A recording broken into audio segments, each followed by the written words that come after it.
먼저 본 내용은 투자 판단의 참고용이며 실제 투자로 인한 손실에 대해 저희 채널은 책임지지 않음을 알려드립니다.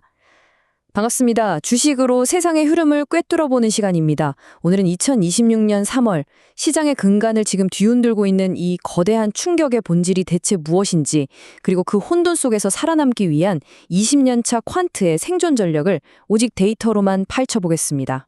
2026년 모두가 막연하게 상저하고 라는 희망가를 부르고 있을 때 우리 모두가 놓치고 있는 단 하나의 숫자가 있습니다.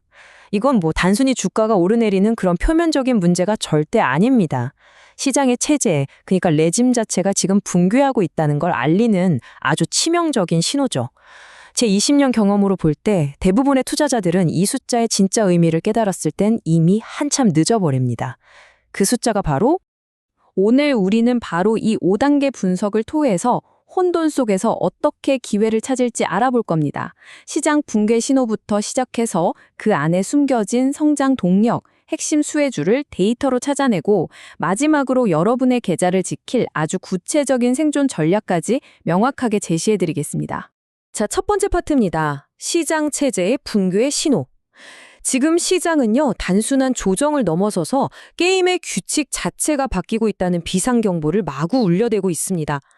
과연 우리는 이 소리를 제대로 듣고 있는 걸까요?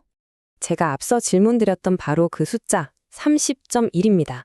2026년 3월 9일 VIX, 우리가 흔히 공포지수라고 부르는 게 장중에 30을 돌파했습니다. 이게 단순히 변동성이 좀 커졌네 이런 뜻이 아니에요.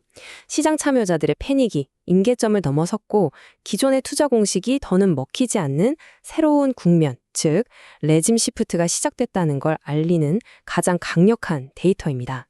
여기서 레짐 시프트란 아주 간단히 말해서 시장의 규칙이 근본적으로 뒤바뀌어서 과거의 성공 방정식이 완전히 쓸모없어지는 그런 국면을 의미합니다. 불과 일주일 사이에 벌어진 일들을 한번 보시죠. 3월 9일 미국하고 이란의 갈등이 격화되면서 유가가 하루 만에 12% 폭등했습니다. 바로 다음 날 코스피는 사이드카에 이어서 서킷 브레이커까지 발동됐죠. 11일에는 이란이 호르무즈 해협에 기뢰를 설치했다는 소식까지 나왔고 결국 13일 브렌트유는 2022년 이후 처음으로 배럴당 $100를 넘어버렸습니다. 모든 악재가 동시다발적으로 터지면서 말 그대로 시장의 허리를 부러뜨린 겁니다. 데이터가 말해주는 건 아주 명확합니다. 한 달 안에 두 번째 서킷 브레이커가 발동된 건 2020년 3월 코로나 팬데믹 이후 처음이다. 이게 무슨 뜻이겠습니까? 이건 일시적인 충격이 아니라 2020년 팬데믹에 버금가는 구조적인 균열이 발생했다는 뜻입니다. 지금은 그저 싸다고 외치면서 저가 매수할 때가 아니라는 겁니다. 자, 이제 여기서부터가 진짜 중요합니다. 위기 속에 숨겨진 알파 동력 찾기. 이 혼돈의 표면 아래에서 새로운 질서가 만들어지고 있습니다. 우리는 이 공포의 이면에서 조용하지만 아주 거대하게 성장하는 구조적인 동력에 집중해야만 합니다. 시장이 단기적인 구시대의 에너지 위기, 그러니까 유가에 매몰되어 있을 때요, 훨씬 더 거대한 신시대의 에너지 수요가 다른 곳에서 조용히 폭발하고 있습니다. 화면을 한번 보시죠. 왼쪽은 시장을 짓누르는 표면적인 공포들입니다. 유가 쇼크, 지정학적 리스크, 스태그플레이션 우려 같은 것들이죠. 하지만 오른쪽을 보십시오. 이 모든 혼란과 전혀 무관하게, 아니 어쩌면 이 혼란 때문에 오히려 더 가속화되는 거대한 흐름이 있습니다. 바로 멈출 수 없는 AI 인프라 수요, 에너지 안보를 위한 글로벌 공급망 재편, 그리고 폭발적인 데이터 센터 증설입니다. 진짜 돈의 흐름은 바로 이 오른쪽에 있다는 겁니다. 그중 하나를 데이터로 한번 확인해 보죠. MWC 2026 보고서를 보면 단순히 질문에 답하는 AI를 넘어서서 실제 업무를 알아서 수행하는 에이전트 AI 시장이 2030년에는 500억 달러 규모로 성장할 거라고 합니다.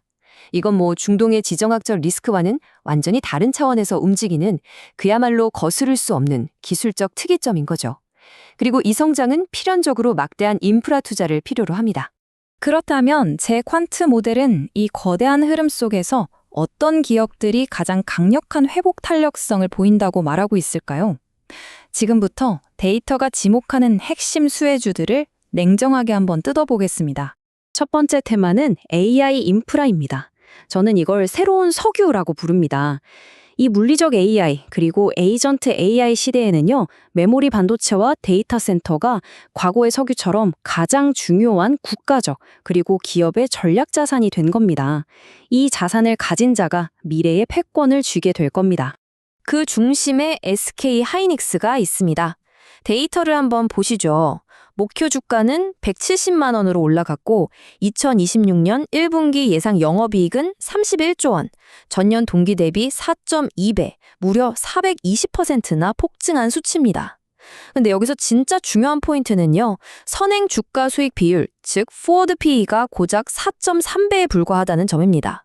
이렇게 폭발적으로 성장하는데도 말이죠. 왜 그럴까요?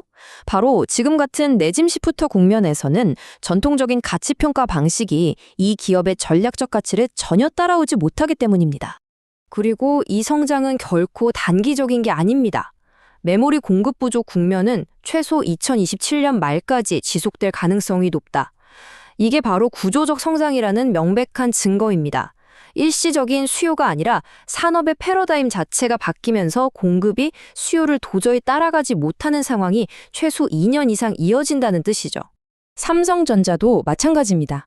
목표 주가 32만 원, 1분기 예상 영업이익은 40조 원으로 전년 대비 무려 6배, 500% 폭증이 예상됩니다. 더 놀라운 건 이 핵심 인사이트 부분입니다.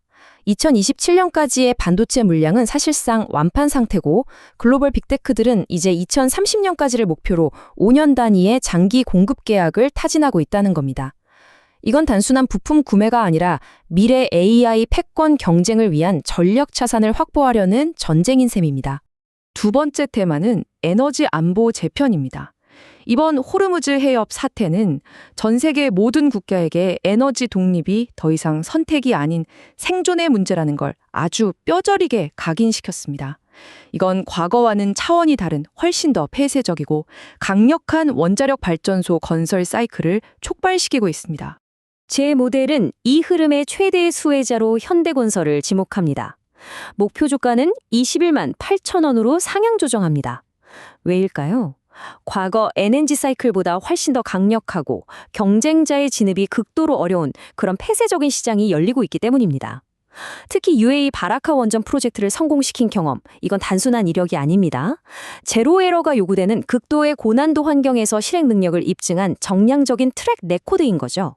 이 경험이 바로 이 새로운 시장에서 아무나 가질 수 없는 절대적인 경쟁 우위, 즉 해자로 작용하는 겁니다. 자, 이제 개별 종목 분석을 넘어서서 앞으로 펼쳐질 미래에 대한 전략적 대응으로 넘어가 보겠습니다. 퀀트의 세계는 예측이 아니라 확률적인 사고와 대응의 영역입니다.